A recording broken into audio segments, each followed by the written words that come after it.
જય શ્રી રામ મિત્રો, હું તૃપ્તિ દાવદરા જીવ સેવા ફાઉન્ડેશન દ્વારા આપ સૌને એક વિનંતી કરવા ઈચ્છું છું।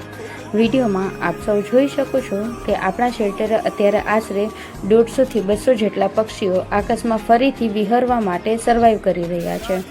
એક જ રૂમમાં અત્યારે આટલી ગરમી છે તો આગળ જતાં વધારે ગરમી થઈ શકે છે અને આ ગરમીમાં સેવા કાર્ય પોસિબલ નથી અને આ પક્ષીઓ સર્વાઈવ નહીં કરી શકે, જેથી સંસ્થા દ્વારા મકાનની છત ઉપર જારી પેક કરી ત્યાં પક્ષીઓની રહેવા ખાવા પીવાની સગવડ કરાવવામાં આવશે। આ સેવા કાર્યોમાં આશરે 20 થી 25 હજાર જેટલો ખર્ચ છે અને આ અગાશીની જગ્યા તમે જોઈ શકો છો। આ અગાશીમાં અત્યારે જારી પેક કરાવવામાં આવશે।